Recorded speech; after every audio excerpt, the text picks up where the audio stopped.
Selamat malam Bapak Ibu, Saudara-saudari sedharma. Sebelumnya terimalah salam dalam Dharma, Namo Buddhaya. Berbahagia sekali kita semua dapat berkumpul bersama di bulan Juli ini di Wihara Pluit Dharma Suka.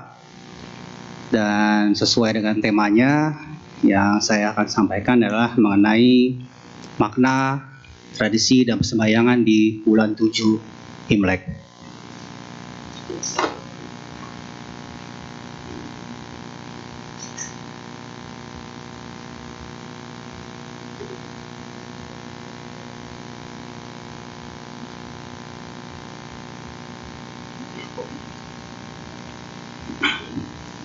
Ya, baik Bapak Ibu, Saudara-saudari sedharma, mungkin sekarang ini sebentar lagi kita akan memasuki bulan depan ya. Itu di bulan 7 Imlek.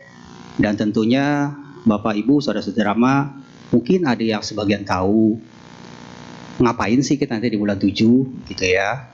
Tapi mungkin ini sebagai juga pengetahuan bagi kita, terutama bagi anak-anak muda ya. Jangan sampai mereka tidak mengetahui apa yang sebenarnya apa sih yang kita peringati pada saat bulan 7 ya.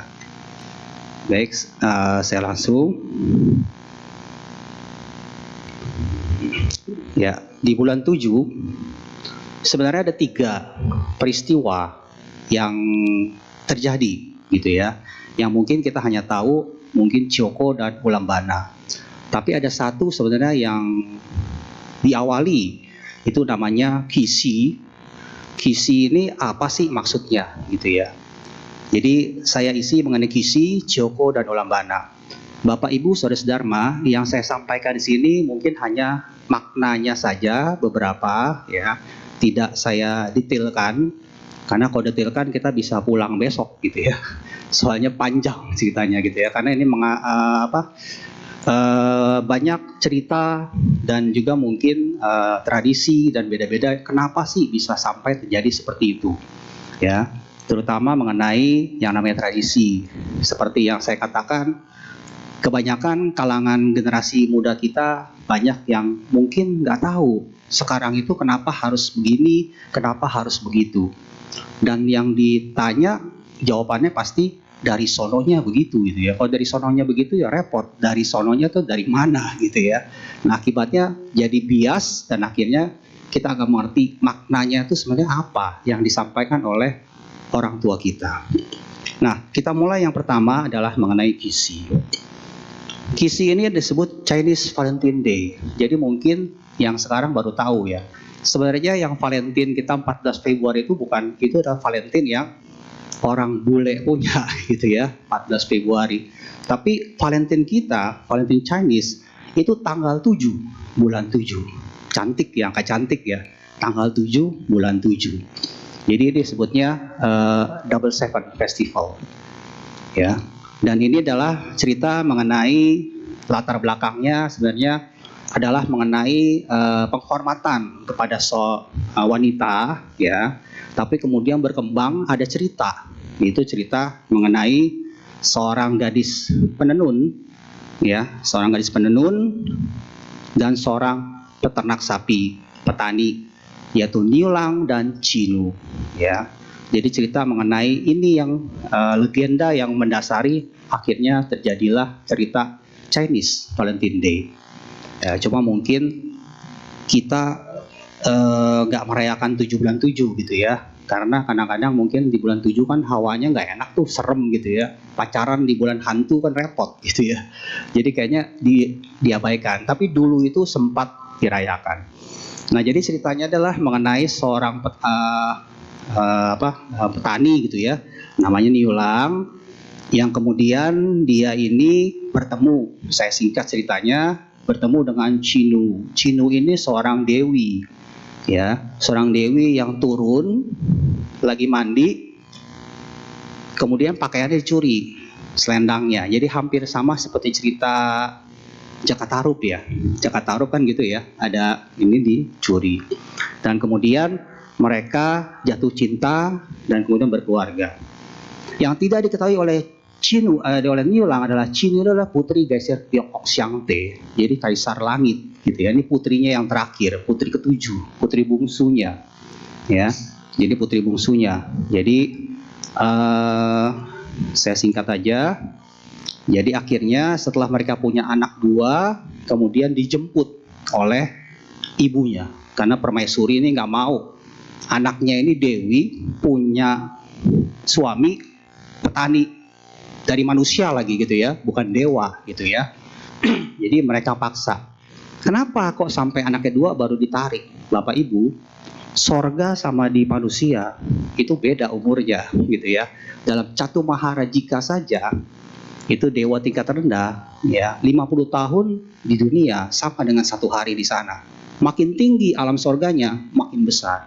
Jadi nggak heran kalau misalnya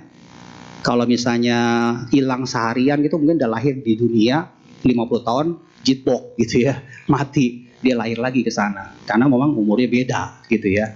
Nah jadi ditarik dan kemudian dikejar sama si Niulang, tapi kemudian dihalangi oleh si permaisuri, dibuatlah seperti sungai, dan itu dikatakan sungai itu seperti sabuk galaksi Bima Sakti, dan keduanya kemudian karena melihat tekadnya, akhirnya mereka diperbolehkan hanya bertemu setahun sekali pada tanggal 7 bulan 7. Pada saat itulah kemudian muncul burung murai, buat seperti jembatan, mereka bertemu di sana. Dan itu seperti kalau perbintangan sekarang itu diibaratkan seperti bintang Altair dan bintang Vega. Jadi mungkin tadi tanggal 7 bulan 7 Imlek bisa dilihat mungkin bintang Altair dan bintang Vega adalah 2 bintang yang paling terang menurut ceritanya seperti itu. Jadi inilah dia cerita mengenai Qixi tanggal 7 bulan 7. Ini peristiwa pertama pada bulan 7 Imlek. Nah, apa sih maknanya? Ya tentunya adalah tanda cinta abadi, pemujaan terhadap alam, dan penghormatan terhadap wanita. Nah ini ada makanan khasnya pada kita Qixi, itu Chao Kuo namanya, itu pasta goreng tipis, bentuknya seperti ini ya. Jadi terbuat dari tepung, wijen, gula, madu dicampur, kemudian dicetak bentuk-bentuknya seperti ini gitu. Ya biasanya mungkin di Hong Kong atau di Taiwan mereka masih membuat seperti itu ya. Kalau di sini mungkin sudah jarang. Nah, yang menarik karena kita membahas mengenai Chinese Valentine, ini ada karakter cinta mengenai Ai. Oh Ai ini saya cinta kamu, ya. Tapi Ai-nya sendiri itu punya karakter tersendiri. Jadi kalau Ai itu ada tanda merah di situ, itu pengertian adalah hati. Ya, jadi kalau Ai itu di sini ada Chinese tradisional sama Chinese sederhana ya, simplified. Mungkin kalau yang mengerti Mandarin mungkin tahu ya bedanya ya, tradisional sama simplified ya. Dua-duanya masih dipakai, tapi tergantung daerahnya, ya tergantung daerahnya. Ya, yang satu di Cina mungkin masih pakai yang di Cina itu mungkin pakai simplified ya. Tapi kalau mungkin di Hong Kong, Taiwan tuh mungkin mereka pakai yang tradisional, gitu ya. Jadi mereka dua-duanya masih pakai. Tapi yang di tradisional ini ada kata hati, ya. Dalam Ai itu ada hati. Kenapa ada kata hati? Karena pada dasarnya ketika orang jatuh cinta menggunakan hati, bukan menggunakan otak, gitu ya. Jadi bukan akal. Jadi kalau Bapak Ibu mungkin rekan-rekan yang muda ketika jatuh cinta kan nggak menggunakan akal gitu ya, tapi menggunakan hati. Makanya I ada kata huruf hati gitu ya. Dan ini kemudian ada kosakata mengenai lama, teman ya, dan ada sui artinya adalah jalan perlahan, bukan sui air ya. Memang Mandarin ini ngomongnya sama tapi tulisan bisa berbeda. Ini karena kenapa tulisannya disamakan? Itu karena dari kaisar yang bangun tembok Cina tuh ya, saya lupa namanya. Karena kaisar itulah yang mengharuskan tulisan Cina itu adalah sama, hurufnya sama. Ngomong boleh beda gitu ya, tapi huruf harus sama. Karena apa? Dia pusing nyatuin orang Cina. Orang Cina tuh agak susah diatur gitu ya, susah diatur walaupun sama-sama Cina gitu ya, tapi susah diatur ya. Dinastinya kan berubah-ubah, dinastinya setiap dinasti punya kalender sendiri, punya bahasa sendiri ya, punya tulisan sendiri gitu ya. Dan itu rata-rata mereka memberontak. Jarang yang begitu baru 2-3 generasi ada yang berontak. Nah, pengertiannya jadi karena ada itu adalah sebenarnya cinta itu adalah seseorang yang menaruh hati kepada sosok yang disayang dan meluangkan waktu untuk berjalan secara perlahan dalam masa senang maupun susah. Cinta, ya. Jadi huruf Mandarin ini cuma satu tapi maknanya meluas gitu ya. Maknanya meluas gitu. Ada quotes, ini biasanya quotes ini saya taruh di akhir, tapi karena ada dua peristiwa, yang satu mengenai Valentine, yang satu adalah mengenai persembahyangan. Quotes yang pertama adalah, memiliki satu orang yang bersedia memanjangkan sabar, mengecilkan ego, serta bersama-sama dalam susah dan senang, sepertinya lebih dari cukup untuk menjadi definisi terbaik tentang pasangan hidup. Jadi kalau kita punya pasangan hidup yang sabarnya panjang gitu ya, kemudian egonya kecil, sama-sama susah dan senang, sepertinya nggak perlu lagi kita mencari orang yang lain, karena itulah yang ya seperti itu gitu ya. Karena kalau nggak sabar-sabar, nggak panjang-panjang sabarnya, mungkin udah sering-sering yang pasti mungkin piring pasti udah nggak ada yang utuh di situ gitu ya. Gitu ya. Nah, yang berikutnya adalah pernikahan adalah penyatuan dua nama keluarga dalam persahabatan dan cinta. Jadi kita dua nama keluarga kita satukan, itulah yang namanya pernikahan. Ini quotes yang pertama. Ya. Berikutnya adalah mengenai Chioko. Chioko ini banyak yang mengartikan sebagai Hungry Ghost Festival, yaitu perayaan hantu kelaparan. Jadi kalau pada bulan 7 ini biasanya di Hong Kong atau dimanapun, mungkin di jalanan ada yang taruh di pinggir jalan itu nasi pakai sumpit gitu ya, atau pakai sayur. Karena mereka bilang itu adalah untuk arwah-arwah yang gentayangan yang tidak diurus oleh keluarganya gitu ya. Nah, sekarang sebelum sampai ke Chioko, ada dua jenis persembahyangan, yaitu persembahyangan kepada Tuhan dan kepada leluhur. Ya, kalau kepada Tuhan itu adalah biasanya di Pecun, Tiongchu dan Tangche. Itu adalah persembahyangan kita kepada Tien, ya, kepada Tuhan. Kemudian persembahyangan kepada leluhur adalah pada Chengbeng 45 April, Chitwe dan Capjikwe, yaitu menjelang Xinjia. Nah, kalau kita lihat Chioko sendiri, festival Chioko disebut seperti itu adalah kalau orang Hokkien bilangnya Chitwe Pua, karena dia biasanya Pua itu Chitwe Pua-nya tuh tanggal 15 bulan 7, pertengahan gitu ya, pertengahan. Karena memang persembahyangan itu di tanggal 15 bulan 7 yang paling puncaknya. Selebihnya itu biasanya untuk yang tidak diurus oleh keluarga gitu ya. Nah, jadi kenapa bisa tanggal segitu dan apa hubungannya dengan ulam bana? Nah, inilah nanti yang akan kita lihat gitu ya. Jadi sebenarnya apa sih Chioko, apa sih ulam bana, dan apa lagi yang namanya pati dana? Kan ada 3 ya. Ada Chioko, ada ulam bana, ada pati dana. Kita akan lihat penjelasan-penjelasannya setelah ini.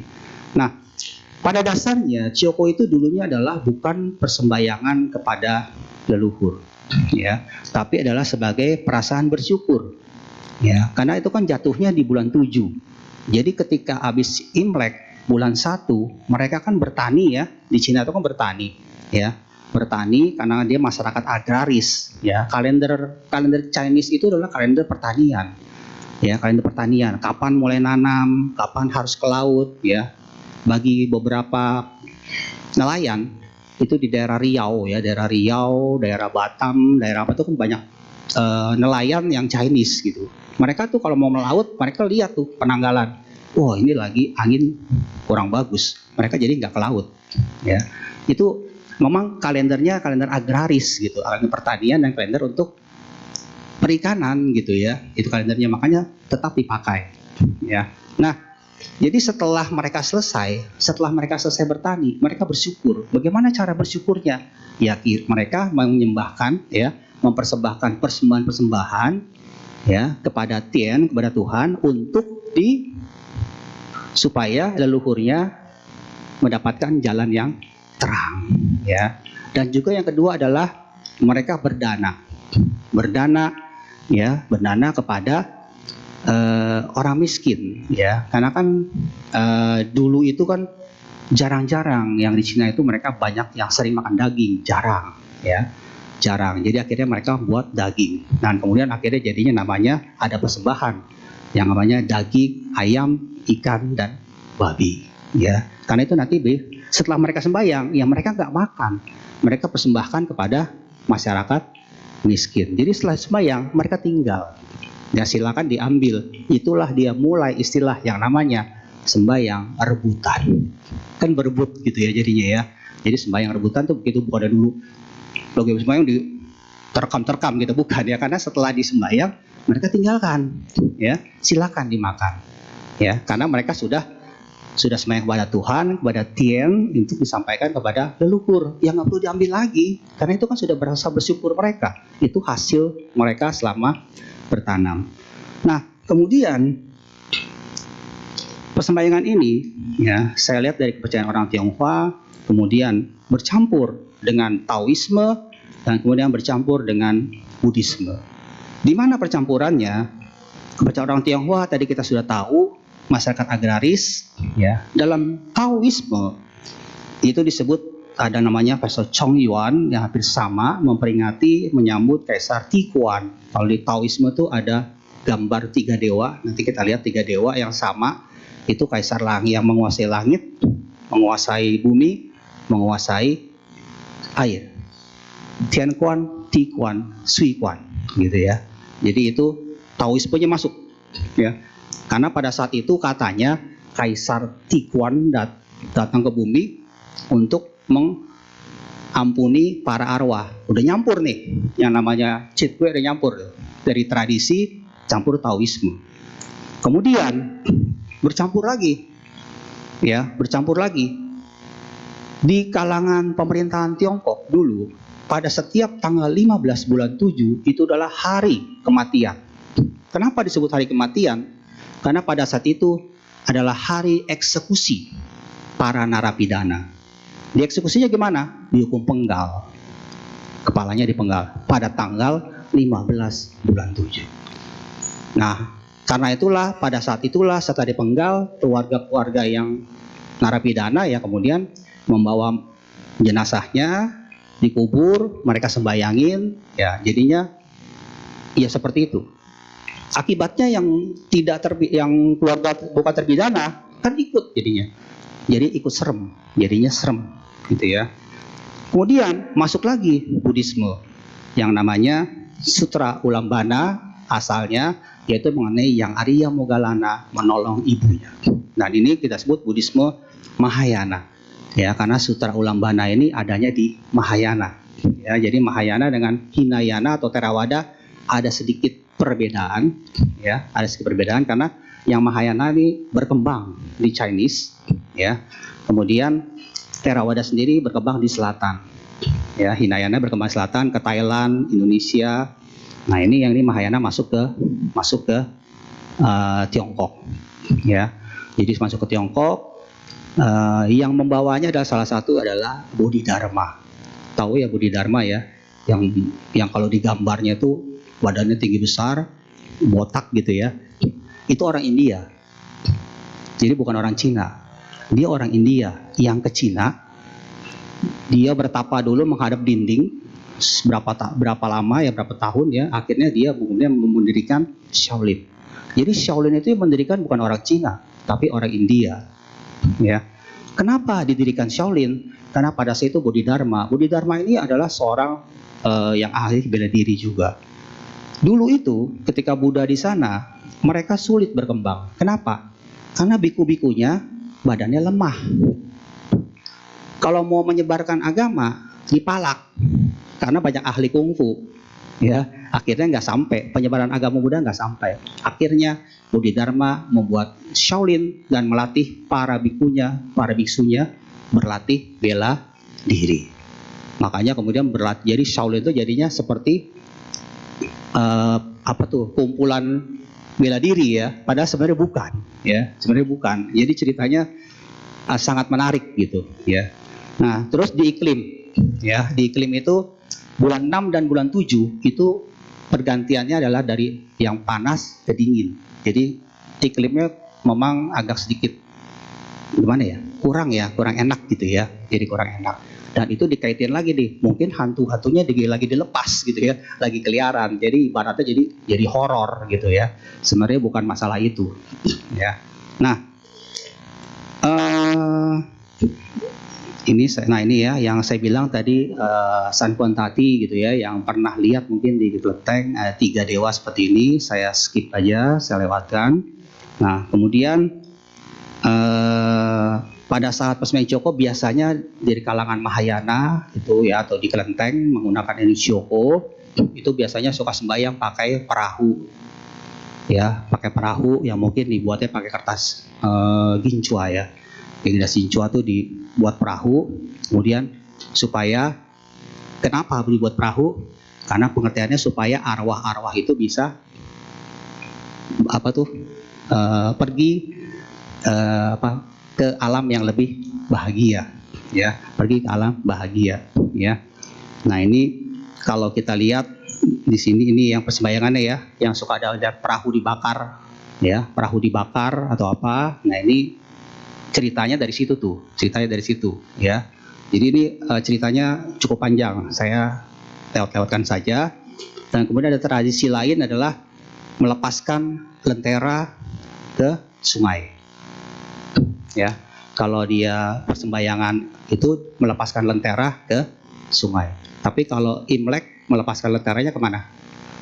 Ke atas ya. Kalau Imlek kita melepaskan lenteranya ke atas, tapi kalau yang berkabung ya, seperti berkabung, dia dilarutkan di sungai atau di danau supaya arwahnya terlahir di alam bahagia.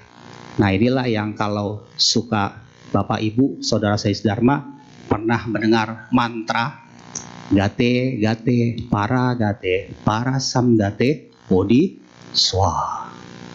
Menyeberanglah sampai kepada seberang. Selamatlah sampai di sana.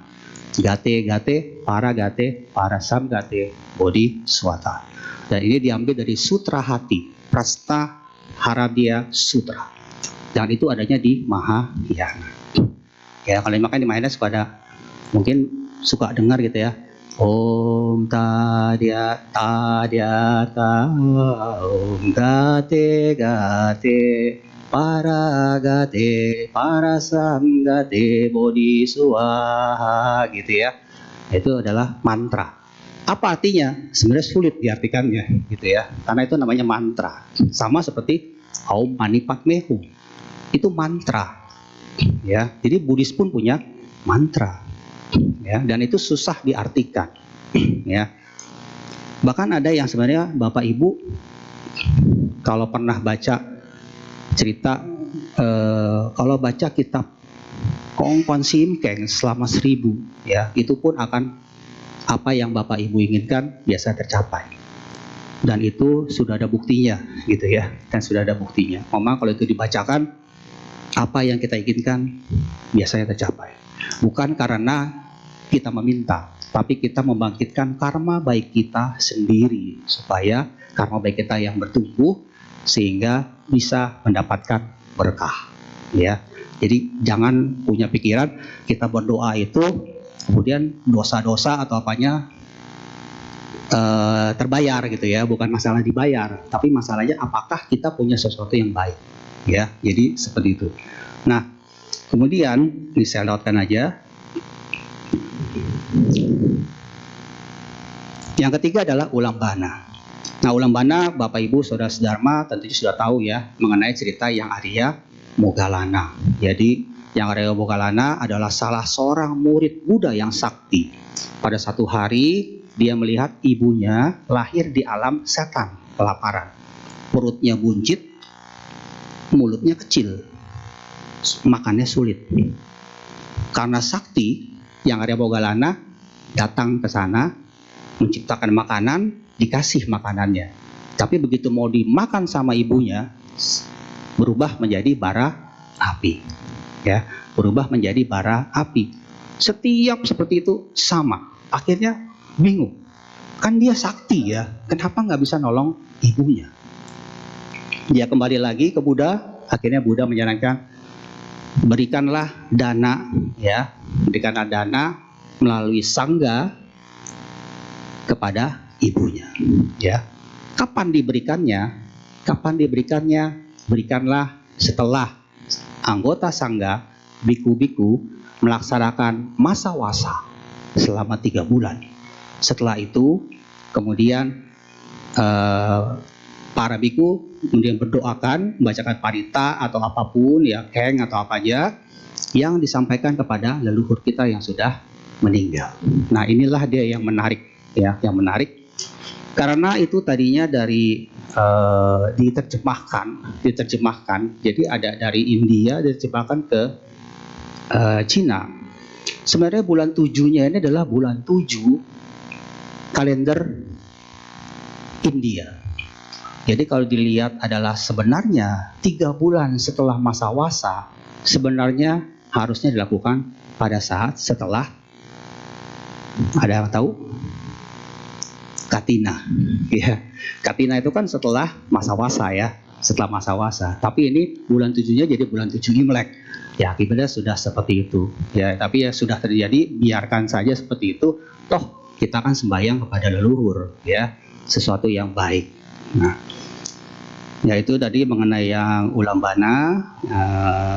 Jadi kemudian kita lihat lagi, ini banyak, ya, ada 90 halaman soalnya. Tapi saya coba skip aja yang penting-penting saja, ya, yang penting saja. Nah, ada yang namanya patidana. Patidana ini, pati artinya jasa, dana itu artinya pelimpahan. Jadi kita sebenarnya pelimpahan dana. Nah, tradisi patidana ini adalah mengkondisikan pikiran leluhur yang telah meninggal untuk berbuat baik dengan ikut berbahagia. Jadi kalau kita sembahyang kepada leluhur, leluhur itu kan bahagia. Kalau dia bahagia, dia lahir di alam yang baik. Tapi tentunya bagaimana dia bisa bahagia kalau sebelum hidupnya orangnya ini, leluhur kita tuh tidak pernah berbuat baik. Bisa nggak? Sulit, gitu ya. Makanya kita harus selalu berbuat baik supaya, ya, ketika pada saat kita didoakan, kita bisa berpikir secara bahagia. Karena di neraka tidak ada orang, tidak ada boleh makhluk yang senang. Begitu senang, dia pindah alam. Sama seperti dewa. Dewa kalau dia benci, turun. Bahkan di cerita Cina tuh ada seperti itu, ya. Banyak dewa yang turun. Ya, salah satunya adalah mengenai cerita mengenai Seiyu. Cerita mengenai perjalanan ke barat. Cerita siapa? Bukan siluman monyet, ya, bukan, ya. Siluman monyet itu memang dia nakal gitu, ya. Siluman monyet. Cerita mengenai Panglima Tianfeng. Tianfeng ini dewa yang ganteng. Ya, Panglima Tianfeng itu paling dewa yang paling sakti, susah ngalahinnya. Paling ganteng, ya, paling ganteng. Tapi dia ini genit. Genit, ganggu di sono gitu, ada jatuh cinta sama Dewi. Akhirnya dihukum lahir ke dunia. Sebagai apa? Sebagai patkai, siluman babi. Padahal ganteng, ya, lahirnya jadi babi. Udah jadi babi, tetap aja genit gitu, ya. Emang dasarnya genit gitu, ya. Dosono aja genit gitu, ya. Udah lo jadi babi gitu, ya, jadi babi, tetap aja genit gitu, ya. Mungkin dia nggak tahu kali mukanya udah kayak babi gitu, ya. Ya begitu ceritanya. Jadi begitu, dewa pun kalau kita lahir di sorga punya sesuatu yang jahat, turun. Kita neraka, senang, naik gitu, ya. Inilah dia konsep pikiran, ya. Nah, ini patidana seperti itu. Dan kemudian apa bedanya dengan ulambana? Ya, nanti kita akan lihat. Nah, sebenarnya patidana ini juga lahir dari cerita, ya. Jadi cerita pada saat itu, ini Tirokuda Sutta, saya skip aja. Nanti mungkin kalau ada yang tanya boleh, ya. Karena waktunya nah, ini patidana. Jadi pada satu hari Raja Bimbisara, ya, Raja Bimbisara ini raja yang kaya, yang menjadi penyokong penyebaran Buddha, ya, penyokong Buddha juga. Jadi pada satu hari Raja Bimbisara mengundang Buddha, menyampaikan dana. Tapi malamnya dia mimpi buruk. Dia bingung kenapa mimpi buruk. Akhirnya ditanya sama Buddha. Kemudian Buddha menjawab, Yang mengganggu mimpinya adalah leluhur-leluhurnya Raja Bibisara yang ingin disalurkan juga kebaikannya, jasa-jasa kebaikannya. Oh, jadi begitu. Ya sudah, akhirnya Raja Bibisara mengadakan lagi upacara untuk menyalurkan jasa kepada para leluhurnya. Dan disinilah ada yang namanya, nah ini Raja Bibisara ya, wajahnya seperti ini.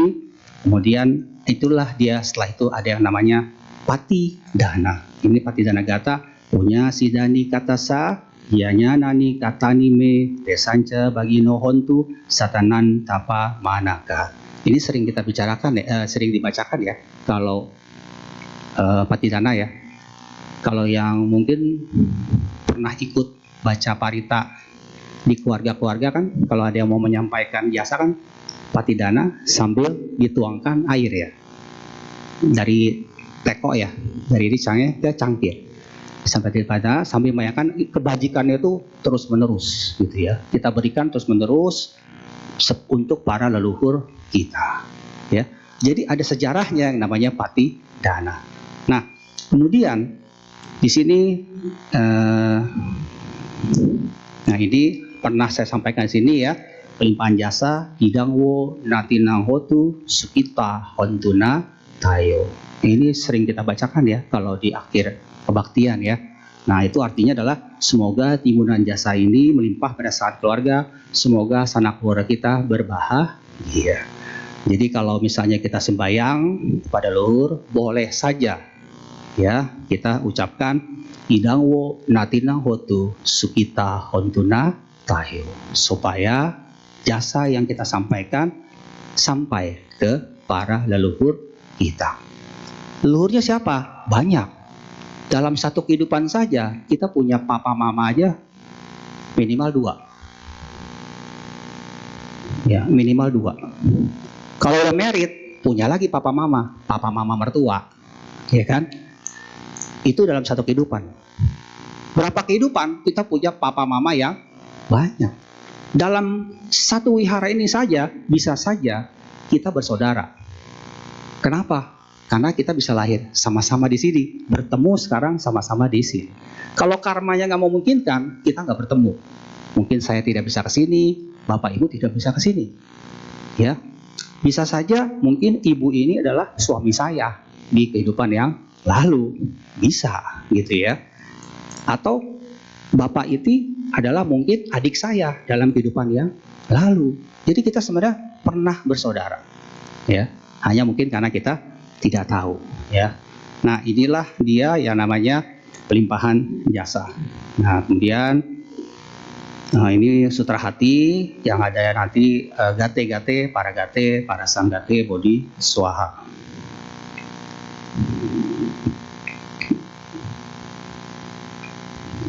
Ini cukup panjang ya, nanti harus pembahasan tersendiri.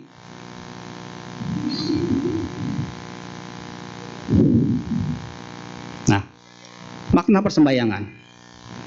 Yang pertama adalah rasa bakti, ya, rasa bakti. Karena memang ya pasti ya, kalau kita sembahyang pada leluhur adalah rasa bakti kita kepada orang tua dan kepada para leluhur. Yang kedua adalah dana, ya, karena kita kan berdana kan ya. Jadi kita berdana, ya. Makanya kalau ada di sini ada yang namanya nanti sembahyang ulambana atau namanya joko lah atau apapun lah gitu ya.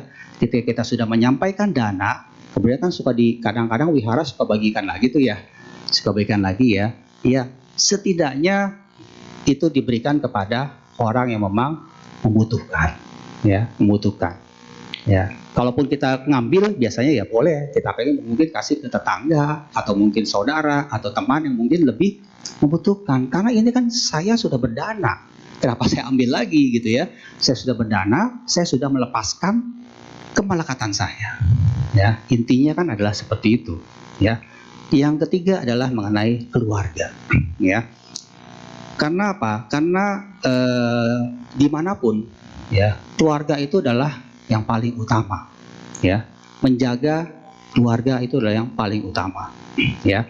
Jadi Bapak Ibu, saudara-saudara sedharma, kalau di tradisi perpabungan Tionghoa ada yang kalau misalnya sebelum orang tuanya dikubur atau apa, biasanya suka dikasih arak putih, kemudian dituang 3 kali ya, 1, 2, 3, ya.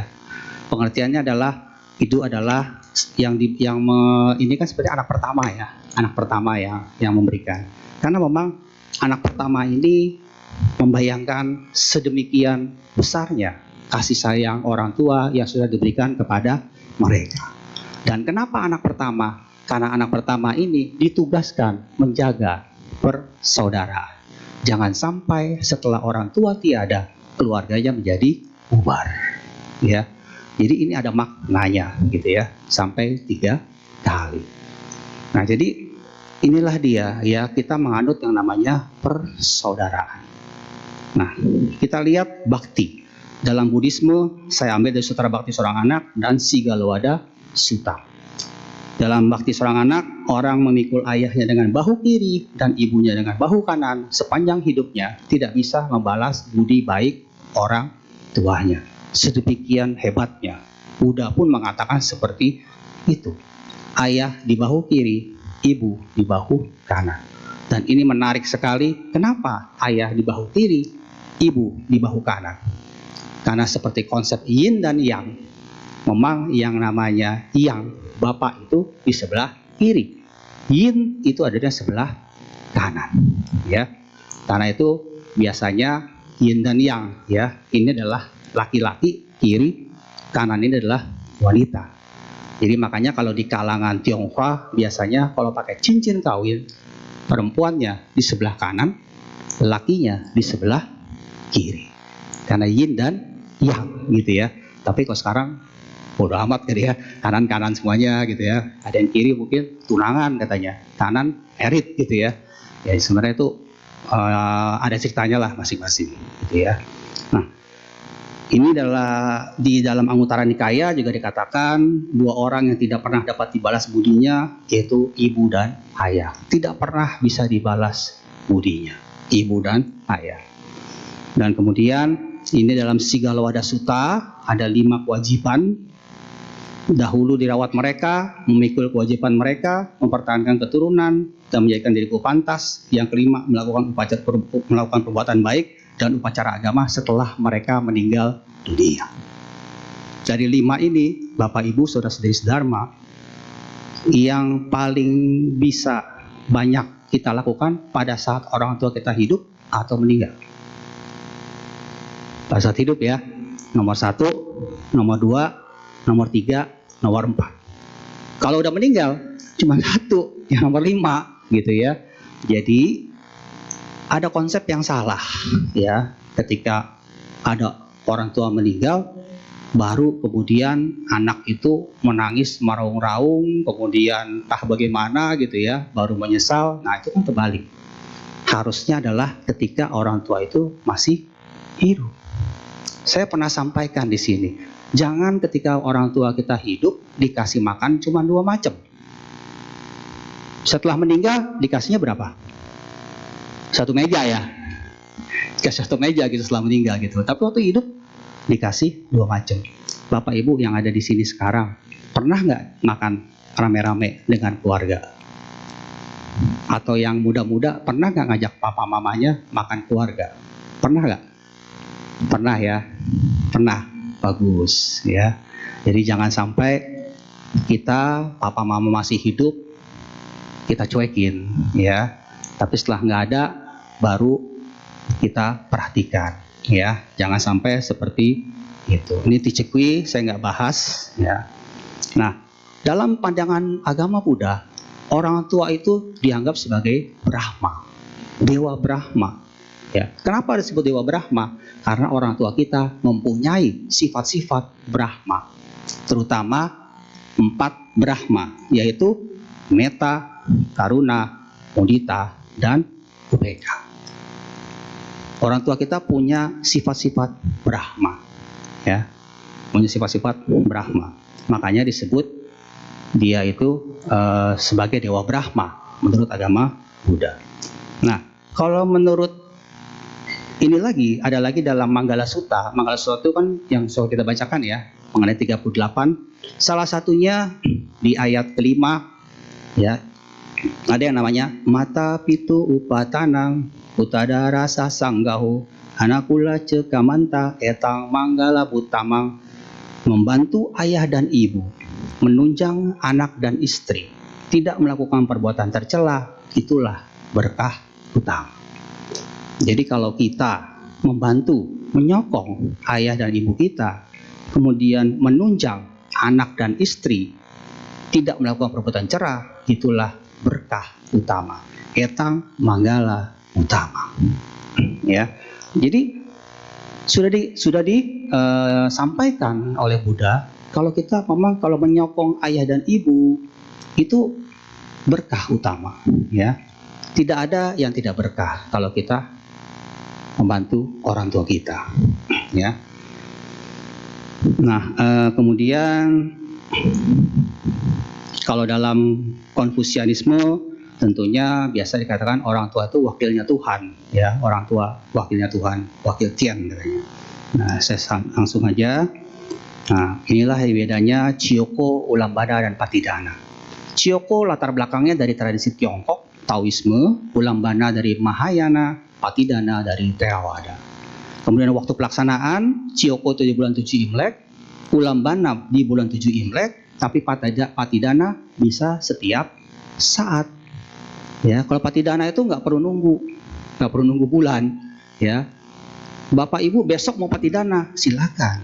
Ya, undang Bante, gitu ya. Atau Bapak Ibu mau ke wihara, ketemu Bante, Patidana. Ya, menyampaikan jasa.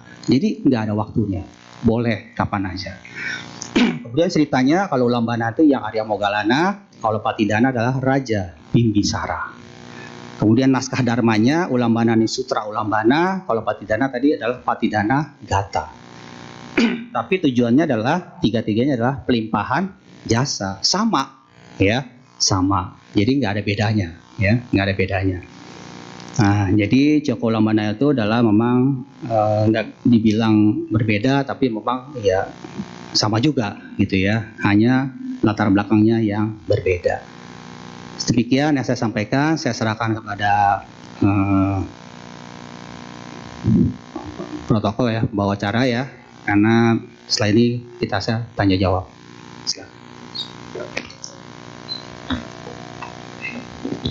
Terima kasih Romo atas dhammadesananya. Baiklah, sambil menunggu pertanyaan yang masuk, mungkin Bapak Ibu yang ingin bertanya kepada Romo bisa dengan dua cara, yaitu dengan datang ke depan dan mengambil mic untuk bertanya langsung kepada Romo, atau dengan menuliskan pertanyaan di kertas yang sudah kami sediakan di depan kursi Bapak Ibu. Sambil menunggu pertanyaan masuk, marilah kita menyanyikan sebuah lagu bersama-sama.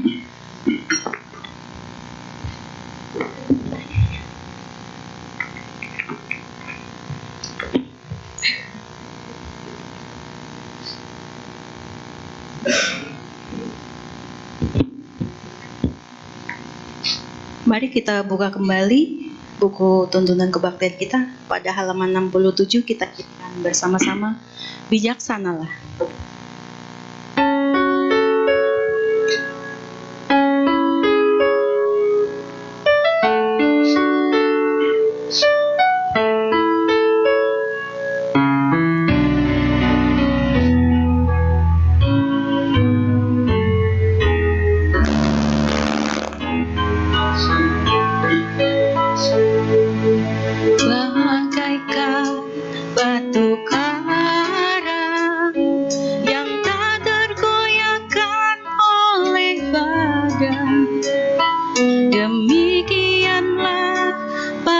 Bijaksana takkan terpengaruh celah dan puja.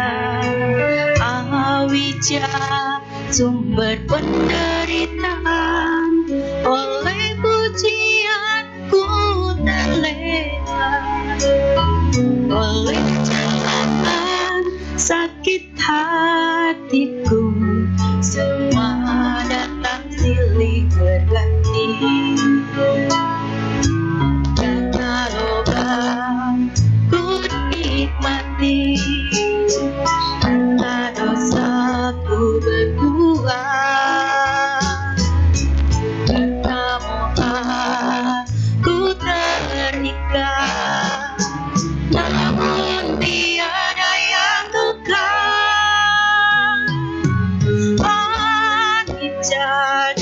Anda itulah ikat corak utama hukumnya alam semesta yang dikemukakan sang Bhagawan.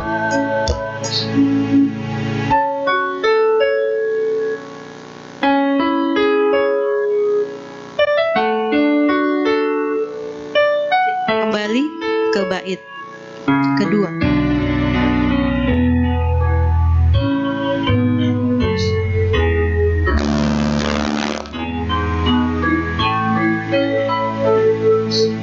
Awija sumber penderitaan, oleh pujianku terlena, oleh cobaan sakit hatiku, semua datang silih berganti.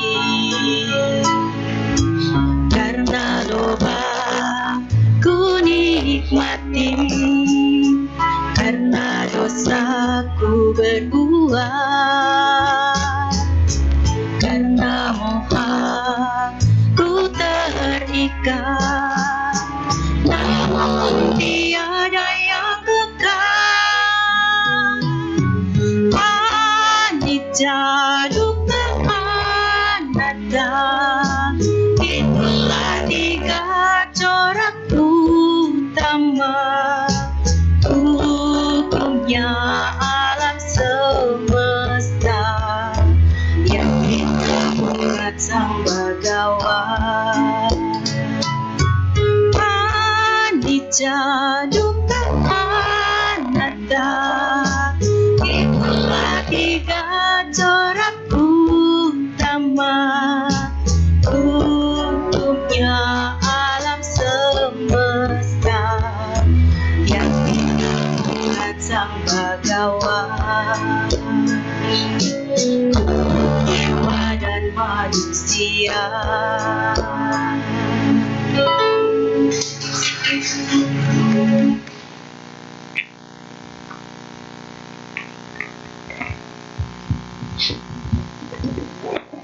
Baik, kita masuk ke sesi tanya jawab. Apakah ada Bapak Ibu yang ingin bertanya langsung kepada Romo? Saya persilakan. Oke, jika tidak ada, Romo, kita dapat satu pertanyaan tertulis, mau saya bacakan. Boleh.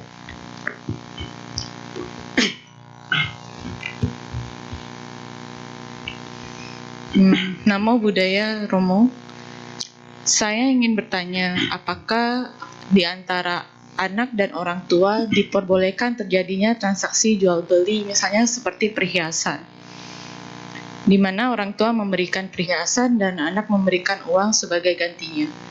Apakah ini termasuk dalam bakti seorang anak dan bagaimana pandangannya? Terima kasih, Romo. Ya, pertanyaannya cukup ini juga ya, membingungkan ya. Tapi ya, saya coba jawab ya. Ini kan transaksi ya. Transaksi ini katanya anaknya kasih perhiasan, ibunya kasih uang. Oh, ibunya kasih perhiasan, anaknya kasih uang.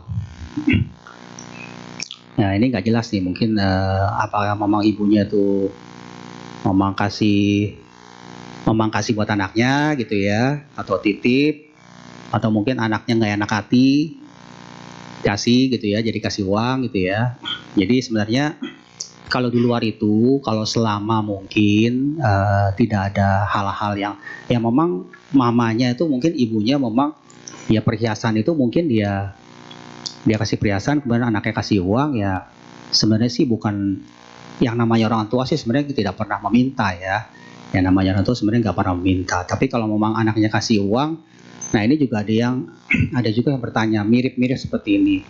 Jadi ada dalam salah satu wihara ada yang ngomong, ada yang bertanya, Romo, kalau saya sering dikasih uang sama anak saya, ya terus gimana ya gitu ya. Padahal saya nggak enak juga gitu dikasih uang sama anak gitu ya kan. Udah mama nggak usah ngapa-ngapain, udah nih kasih uang gitu ya misalnya gitu ya. Nah ini juga yang namanya berbakti sebenarnya lebih daripada kita memberikan uang gitu ya. Namanya bakti lebih dari kita memberikan uang. Lebih juga dalam arti kata kita cuma memperhatikan di luar itu ya. Karena yang namanya berbakti itu luas ya. Termasuk menjaga nama baik keluarga. Dalam Sigala Sutta kan juga disebutkan menjaga nama baik juga ya. Orang tua itu akan senang selama anaknya bisa jaga nama baik keluarga ya, bahkan sesuai dengan harapan. Nah ini saya nggak jelas di pertanyaannya ya, tapi kalau memang dalam hal transaksi jual beli sih nggak ada masalah ya kalau dalam transaksi jual beli ya, tapi masih belum bisa disebut sebagai berbakti sebenarnya gitu ya, karena berbakti itu bukan definisinya bukan seperti itu ya, jadi bukan seperti itu. Karena memang ini banyak sekali yang mungkin Bapak Ibu saudara-saudara Dharma, apakah saya kecepatan sehingga jarang bingung atau memang terlalu jelas gitu ya, terlalu jelas karena memang banyak bias di kalangan kita ya mengenai yang namanya berbakti atau bersembahyang ya. Karena Bapak Ibu saudara Dharma, di dalam tradisi kita juga banyak terjadi pergeseran ya, banyak terjadi pergeseran gitu ya. Kalau yang misalnya sekarang, nah ini jadi bagi Bapak Ibu jangan sampai juga menjadi salah tangkap gitu ya. Misalnya kalau dalam tradisi perkabungan itu ada ketika orang tua meninggal, biasanya ketika orang tua meninggal, ini boleh saya cerita ya, jadi sebagai pengetahuan. Kenapa ketika orang tua meninggal dibawa keluar, kemudian disembayangin pakai dupa ya. Supaya apa? Supaya memang memastikan yang meninggal itu sudah meninggal. Ya kan dulu kan tabib jauh. Kalau sekarang kan pakai dokter ya. Cek udah meninggal, jam berapa udah tahu. Ya, kalau dulu nggak ada. Ya. Dan kemudian awalnya dulu bukan pakai mutiara. Sekarang pakai mutiara ya. Di mata 2, sini 2, 1, 2 kuping, 7 ya. Kalau nggak bisa beli mutiara gimana? Nggak disembayangin orang tuanya, nggak punya uang gitu ya, kan jadinya serba salah ya. Dibilangnya kan agama Buddha apa? Wah agama yang merepotkan gitu ya, agamanya orang kaya gitu ya. Padahal nggak seperti itu ya. Dulu ketika orang tua meninggal tuh dulu bukan pakai mutiara, tapi pakai benang sutra, ditaruh 1, 2, 3. Gunanya untuk apa? Ada yang tahu nggak? Kenapa ditaruh benang? Dibulung-bulung, taruh di sini. Ada yang tahu nggak? Memastikan memang sudah meninggal. Kalau tiba-tiba dikasih benangnya jatuh, kan napas ya. Wah masih hidup gitu ya. Betul nggak? Betul ya. Itu emang orang tua kita, leluhur kita tuh jago. Cuman kalau ditanya kenapa kasih benang, nggak tahu. Dari emak dulu begitu gitu. Kan nggak tahu kenapa begitu ya. Akhirnya kita jadi tahayul gitu ya. Jadi tahayul gitu ya kan. Nah itu jadi akibat apa? Jadi anak-anak kita jadi nggak ngerti ceritanya. Jadi wah agama Buddha agama tahayul, nakut-nakutin dulu gitu ya. Nggak selogika. Taruh benang kan kalau memang dia masih hidup, benangnya jatuh kan, masih napas. Taruh aja di sini kan. Habisin napas, begitu kan? Jangan cepet-cepet dikubur. Memastikan dulu kalau memang diem terus tuh benang, udah meninggal. Baru dimasukin peti. Ya, kalau sekarang nggak tahu tuh ceritanya sampai mutiara, saya juga nggak ngerti. Ya, belum tahu kenapa jadi kayak mutiara gitu ya. Kenapa nggak pakai giok gitu kan lebih berat gitu ya. Pakai mutiara gitu, pakai mutiara 1, 2, jangan sampai ntar, aduh mutiara mahal nggak ya gitu ya. Kan jadi pertanyaan ya. Nah jadi sebenarnya tujuannya untuk itu, kemudian jadi mutiara, berkembang lagi jadi tahayul. Kalau pasang mutiara nanti biar emak bisa melihat, bisa melek di akhirat. Kalau gitu cuma orang tenggelam doang yang bisa melek. Yang lain pakai mutiara nggak? Kagak, jadi dia buta di sono gitu ya. Ditaruh di sini, ditaruh di kuping biar bisa denger. Jadi yang lain nggak bisa denger. Jadi yang lain buta tuli, cuma orang tenggelam doang yang nggak buta tuli. karena dikasih mutiara gitu ya, kan jadi tahayul ya, jadi tahayul ya. Tapi ada juga yang bilang kasih mutiara supaya bisa ngelihat yang baik-baik, ini yang baik-baik ya, banyak maknanya ya, cuman memang jadinya kemana-mana ya. Jadi pengertian adalah sebenarnya ketika orang tua kita meninggal, kita semua itu anak-anaknya harus baik-baik ya, jangan kemudian ribut-ribut yang kemudian nanti orang tua kita jadi berat untuk pergi ke alam yang lebih baik. Itu tujuannya sebenarnya itu, cuman jadi ada bumbu-bumbunya gitu ya. Tadinya bumbunya nggak pedas, jadi tambah pedas gitu ya. Jadi banyak bumbunya ya, jadi kasih benang supaya ya begitu ya. Udah ada tahayul lagi, kenapa sih kalau meninggal nggak mau dikremasi? Kan ada ya kadang-kadang yang suka bilang gitu ya, kenapa nggak dikremasi, mau jadi kubur? Kan ada yang bilang kalau dikremasi panas gitu katanya, gitu ya. Kalau dikubur kan ngap, sama aja kan ya. Katanya dibakar kan, dikremasi panas. Kalau dikubur ngap. Emang ada peti dikasih sedotan gitu ke atas? Kan nggak ada, ya kan? Nggak ada peti dikasih sedotan. Sama aja. Ya kalau orang udah meninggal, ya meninggal. Dia udah meninggalkan badannya, gitu ya. Makanya ada cerita kan, meninggal ada di sini. Itu siapa tuh? Wah, kok saya? Lagi dikubur gitu ya. Lagi dibacain kan begitu ya. Ada ceritanya gitu kan. Ya karena memang alamnya udah beda gitu. Pindah ya. Ada lagi ceritanya banyak ya. Kenapa harus banting semangka lain-lain, itu panjang ceritanya tuh ya. Panjang. Kenapa banting semangka? Kan pecah. Kenapa nggak banting duren? Wah, kalau banting duren kena kaki sakit gitu ya. Kenapa nggak banting yang lain? Banting bangku kayak gitu ya. Banting bangku mah kesel namanya gitu ya. Kenapa banting semangka gitu ya? Kenapa kalau ini mesti begini, mesti begini? Banyak ceritanya gitu. Jadi kalau cerita di sini nggak bisa habis. Ya, karena itu sebenarnya ada sejarahnya, ada tradisinya gitu ya. Oh, kenapa begitu? Nah, silakan kita, oh, jadi seperti itu. Jadi bukan tahayul gitu ya. Bukan tahayul. Jangan jadikan agama kita sebagai agama tahayul gitu ya. Agama tahayul. Lagi sembahyang, lagi siope, belum siope-siope. Kitanya sama anaknya, "Mah, engkong udah datang loh. Engkong kan dikubur di Tangerang. Jauh, macet." Ntar tuh anak mikir, oh begitu ya gitu ya. Ntar ke bawah gitu kan. Oh ya, engkong di Tangerang ya. Naik apa mah? Naik angkot kali ya gitu ya. Wah, kalau tukang angkotnya tahu tuh ada yang nebeng, pada saat syoko nggak mau narik. Tahu banyak yang nebeng gitu dari Tangerang lagi gitu ya. Kan ada kuburan situ ya. Tanah Gocap, Taman Cepek ya gitu ya. Nah, pada kesini lagi gitu, ya kan? Jangan dibuat tahayul, ya. Jadi kalau memang sampai belum hadir, ya udah, bilang aja sama anaknya, ya udah, engkong belum datang, jangan ditambah-tambah, jangan tambah-tambah di Tangerang kek. Itu masih Tangerang. Kalau yang di San Diego gimana? Lebih jauh lagi, dari Tangerang ke sana lagi, Karawang. Nah, repot kayak begitu, ya. Nah, jadi jangan ditambahkan tahayul-tahayul ya. Sembahyang pun juga jangan kemudian tambah rame, kemudian nggak bisa jawab, nanti jadi masalah ya, nggak ada ceritanya ya. Sembahyang tidak boleh buah berduri. Bapak Ibu saya pada ceritakan di sini, di Jati Asih ada sembahyang, tahu nggak salah satunya dikasih apa? Duren. Kan duren bukan berduri ya, tapi kan dia dibungkus di buah ini, tapi kan nggak boleh. Tapi kan itu yang disukai oleh leluhurnya gitu ya. Makanya saya bilang nanti kalau sembahyang undang-undang saya kan ada duren. Ya, jadi kalau kita sembahyang karena memang apa, kita menghormati, bukan mentransfer kebajikan ya. Kalau kita sembahyang itu adalah mengkondisikan leluhur kita supaya oh ini loh kita doain supaya bahagia, pikirannya terlahir di alam bahagia gitu ya.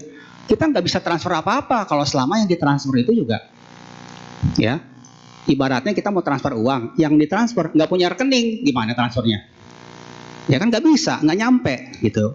Makanya dia harus punya rekening dulu, punya rekening baru kita bisa transfer gitu ya. Nah itu dia mengkondisikan supaya dia tuh terlahir di alam bahagia gitu ya. Jadi bukannya kita wah supaya kita baik itu enggak, ya. Jadi biasanya adalah seperti itu, ya. Jadi kalau bulan depan sudah mulai, mungkin 15 hari lagi ya, sudah mulai persembahyangan, ya kita mengkondisikan ya, semoga yang ada di sini dan yang karmanya terkait dengan saya, ya, karma leluhur yang terkait dengan saya terlahir di alam yang bahagia. Bacakan eta wata ceamhehi sambetang punya sampedang sabe dewa nomodantu sabe sampati sidia, gitu ya, penyaluran jasa. Tambah lagi idang wo natidang hotu sukita hontuna tayo, ya, supaya terlahir di alam yang bahagia, ya. Jadi jangan sampai kita salah persepsi kemudian membuat agama Buddha menjadi agama yang tahayul, ya, yang akibat tidak bisa diterima oleh anak-anak muda kita, ya. Sembayang, ya, sampaikan, ya. Makanya kalau kita sembayang harus husuk, gitu ya, husuk, ya. Di agama lain mereka menggunakan itu, ya. Jadi kalau mereka sembayang, kadang-kadang mereka membangkitkan titik-titik tertentu, ya. Ya mungkin kalau kita sebut cakra atau apa gitu ya, ada yang mungkin sambil teriak atau apa, karena mereka supaya membangkitkan ini supaya apa, transennya itu jadi sampai gitu ya. Dan itu memang alam pikiran Buddhis memang seperti itu, ya. Tapi malah orang mudanya nggak menggunakan itu, digunakan oleh yang lain, ya. Nah jadi inilah dia Bapak Ibu, ya. Jangan sampai kita salah persepsi terhadap yang namanya agama, ya. Tradisi agama itu saling bersamaan, nggak bisa agama sendiri, tradisi sendiri. Dan tradisi yang tidak bisa mengikuti budaya yang zaman sekarang nggak bisa juga. Lama-lama dia akan mati. Bukan hanya di kalangan Tionghoa, di Jawa, dimanapun itu selalu bergandengan yang namanya agama dan tradisi. Agama Buddha, agama yang paling toleran. Buktinya apa? Ada yang tahu nggak? Pernah lihat rupang Buddha? Seperti di atas ini ya. Rupang Buddha sama nggak? Beda-beda. Kalau rupang Buddha di Thailand, wajahnya seperti apa? Tirus, ya, kayak orang Thailand. Kalau di Cina, agak bulat dikit. Saya nggak tahu kalau di Afrika ya, hitam kali ya, gitu ya. Tapi kan nggak ada masalah, ya, agama Buddha itu mau seperti apapun, itu agama paling toleran. Buddha itu paling toleran. Rupangnya aja ada yang nggak sama, ya, silakan saja, ya, selama kenapa kita kan menggunakan itu bukan untuk sebagai penyembahan, tapi sebagai objek meditasi kita. Bisa saja rupang ada di sini ketika Bapak Ibu saudara-saudari Dharma ketika meditasi tadi, bayangkan Budanya bukan yang ini, beda, mungkin terang gitu ya, kok kayak nggak ada wajahnya gitu ya, terang cahaya, bisa jadi seperti itu, ya. Jadi ya seperti itu, ya. Nanti lain kali next mungkin lebih fokus lagi mengenai yang namanya kenapa begini gitu ya, karena jangan sampai kita punya pandangan yang keliru terus gitu, ya. Jangan sampai seperti itu, jangan sampai nanti ditanyakan sama anak-anaknya lagi, dibilangnya dari sononya begitu, nggak pernah ada jawaban yang benar, ya. Kalau nggak ada pertanyaan, ada lagi, ya. Romo, kita dapat satu pertanyaan lagi. Selamat malam Romo, Namo Buddhaya. Apakah seseorang yang lahir di alam neraka bisa mendapatkan kesempatan patidana? Karena beberapa informasi yang saya dapat, ada yang bilang bisa, ada juga yang bilang tidak. Mohon pencerahannya. Dan pertanyaan yang kedua, menurut Romo, apakah tradisi membakar rumah-rumahan bisa dijadikan sebagai media patidana atau tidak? Terima kasih. Ya, baik. Ngomong-ngomong mengenai informasi dari mana tuh ya? Apa dari orangnya sono yang di neraka, ada intel gitu bilang nggak sampai gitu ya. Jadi kalau menurut jadi yang di neraka ya, memang ketika kita menyampaikan jasa, siapapun leluhur kita yang lahir dimanapun, ya, jika itu ditujukan kepada mereka, dan mereka sampai gitu ya, ini ya apa maksudnya, apa ya namanya ya, getarannya sampai gitu ya. Ketika getaran sampai, dia lahir dimanapun, dia pasti bisa terima.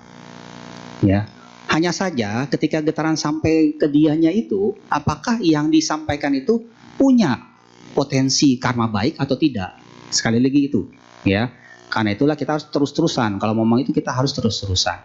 Dan sekali lagi, yakin kalau kita doa itu sampai, ya. Yakin doa itu sampai. Hanya bisa terjadi, bisa tidak. Ibaratnya begini, Bapak Ibu, Saudara Saudari Dharma. Kalau kita sembahyang, berdoa, kan ada yang bilang, wah doa saya nggak sampai nih. Kenapa? Soalnya belum terkabul, gitu ya. Bukan masalah terkabul atau tidak, ya. Doa itu pasti sampai. Hanya saja ketika dibalikkan ke kita, kembali lagi, kitanya punya kemampuan untuk itu atau tidak, gitu, ya. Sama seperti kalau misalnya, semoga saya bisa jago matematika. Tapi dibalikin lagi dong, hitung-hitungan gak bisa. Gimana mau jago matematika gitu ya? Hitung-hitung kan salah gitu kan? Permintaannya keterlaluan gitu berarti ya. Jadi kembalikan lagi nih, ya belajar. Saya jago matematika, iya belajar gitu. Nah, harus belajar sampai jago dan itu jago. Benar-benar jago gitu ya. Dan yakin Bapak atau Ibu yang mungkin bertanya ini ya. Jadi kalau kita berdoa, yakin itu sampai kepada yang kita tujukan. Hanya kembali kepada mereka untuk bagaimana bisa ketika mereka terima, mereka bahagia, dapat terlahir di alam yang lebih baik. Ya, itu sih jawaban saya. Jadi bukan hanya di neraka. Ya kan ceritanya kan seperti itu kan. Ibunya Mogalana ya. Ibunya Mogalana kan begitu didoakan ternyata sampai ke ibunya dan terlahir di alam yang bahagia. Ya, cerita itu saja sudah membuktikan hal seperti itu. Ya. Dan kemudian yang kedua, membakar rumah ya. Jadi patidana sendiri kan lebih kepada kita menyampaikan jasa, jadi menyampaikan jasa kepada leluhur melalui persembahan kepada sangga ya, kepada sangga, kepada para biku ya. Dan biasanya kita bacakan parita ya. Nah, kalau kita bakar rumah, pengertian kita bakar rumah itu kan sebenarnya dari tradisi ya, tradisi kita bakar rumah. Karena kan katanya, oh dia nggak punya rumah di sana, jadi kita bakar rumah, gitu ya. Oh dia nggak punya duit, dibakarin duit, gitu ya kan. Kalau dia nggak punya nggak punya handphone, bakarin handphone. Jangan lupa pulsanya, bakarin handphone doang, ntar nggak bisa pakai, gitu ya. Soalnya nggak ada yang jual pulsa, gitu ya. Nah jadi itu pengertiannya tuh. Jadi sesuatu yang beda, ya. Jadi kalau memang kita patidana, yang kita menyampaikan dana melalui ya membacakan parita. Tapi kalau memang Bapak Ibu lebih serp ya atau lebih suka saya mau bakar rumah saja, ya silakan. Tapi tidak bisa disebut sebagai patidana, tidak bisa. Tapi sebagai persembahyangan. Mana yang lebih baik? Pertanyaannya kan itu ya. Mana yang lebih baik? Sebenarnya semuanya sama baiknya, karena pada saat zamannya itu ketika orang-orang masih belum paham yang namanya dharma, mereka bakar rumah, ya mereka berdana juga kepada siapa? Ya kan itu kan belinya di kelenteng kan ya. Kelenteng itu dulu panti asuhan. Dulu zaman dulu ada anak terlantar semuanya ditaruh di kelenteng. Mereka menghidupinya gimana? Ya bikin rumah-rumahan, bikin apa, semuanya gitu ya. Jadi seperti itu, ya. Tapi kalau yang sekarang ini kan jadinya kemudian bukan berdananya kan bukan kepada ini gitu ya. Jadi berdananya kepada yang jualnya itu gitu ya. Nah itu silakan nggak masalah, nggak apa-apa. Nggak bisa dibilang salah atau benar. Nggak bisa dibilang salah atau benar. Pada saat itu benar.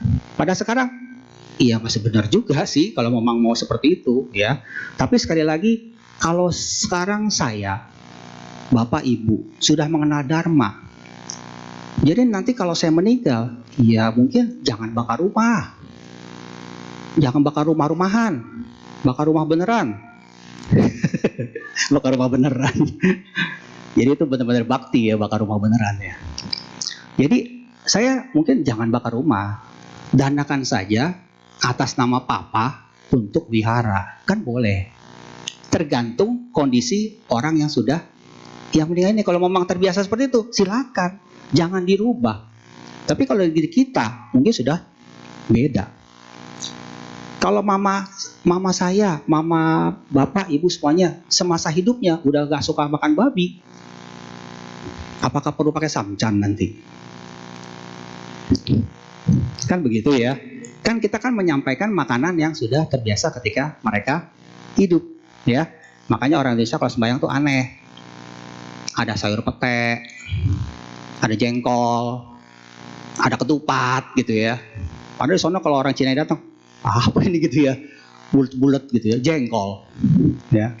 Di sana nggak ada, ya karena memang disesuaikan dengan kebiasaannya. Cuma itulah tadi kembali kepada kita, jangan waktu hidupnya mama kita nggak pernah dikasih makan itu, begitulah ini dikasih banyak, gitu ya. Kan jadinya kan terbalik, ya. Jadi itu aja ya. Jadi jangan dicampur adukin gitu ya. Silakan aja kalau mau bakar rumah silakan, mau pati dana silakan. Dua-duanya ya silakan juga, nggak masalah. Ya, udah cukup. Ya. Terima kasih Romo. Untuk sesi tanya jawab saya tutup. Apakah dari Romo ada closing statement? Ya, ada kesimpulannya.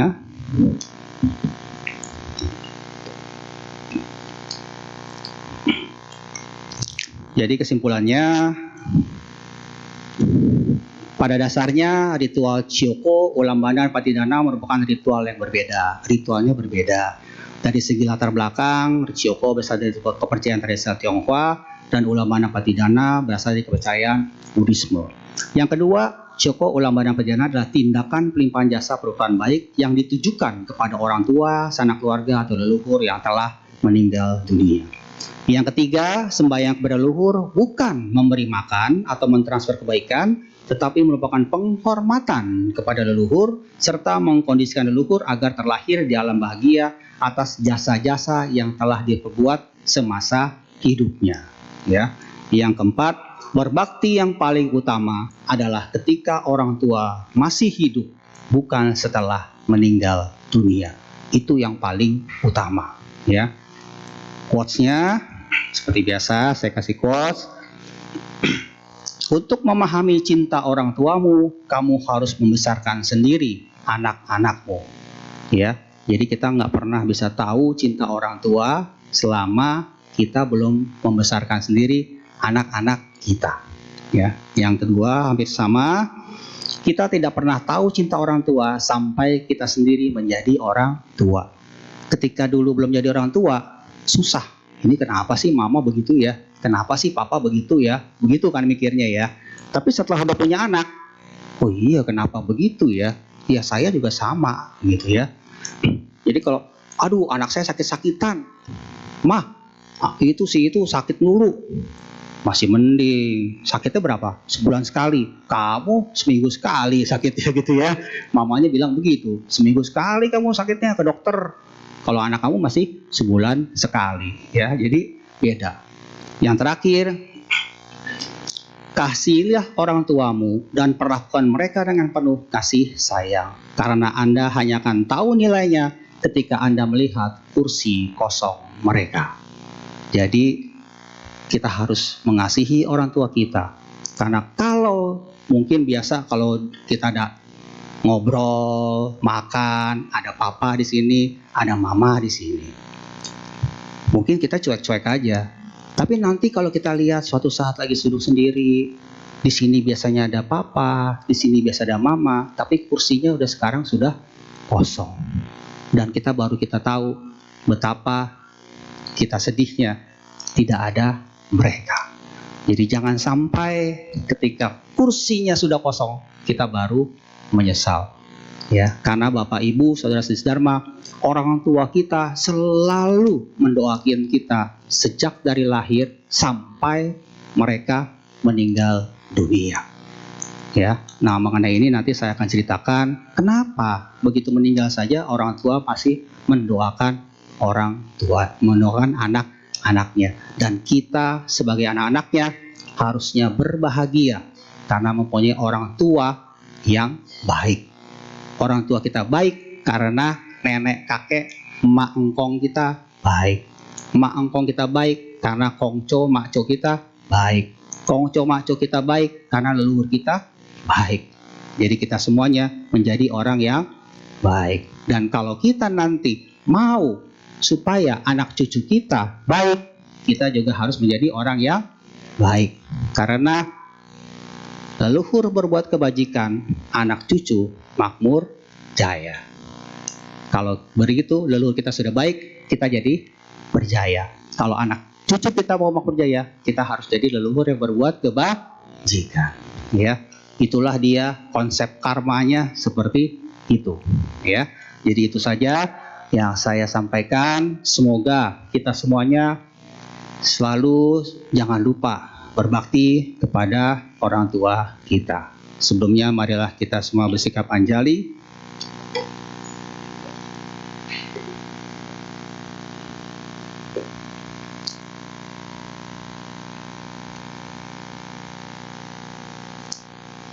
Yang kincira tenang loke, wijati wiwida putu, ratanang buddha samanati, tasma soti bawantute. Yang kincira tenang loke, wijati wiwida putu, ratanang dhamma samanati, tasma soti bawantute. Yang kincira tenang loke, wijati wiwida putu, ratanang sangga samanati, tasma soti bawantute. Permata apapun yang terdapat dalam jagat raya ini, tidak satupun yang menyamai permata Buddha. Semoga Anda sejahtera. Permata apapun terdapat dalam jagat raya ini, tidak satupun yang menyamai permata Dharma. Semoga Anda sejahtera. Permata apapun yang terdapat dalam jagat raya ini, tidak satupun yang menyamai permata Sangga. Semoga Anda sejahtera. Semoga semua makhluk hidup berbahagia. Sabe sata bawantu sukitata. Sadu, sadu, sadu. Terima kasih. Selamat malam. Sebelumnya Salam Dharma. Namo Buddhaya.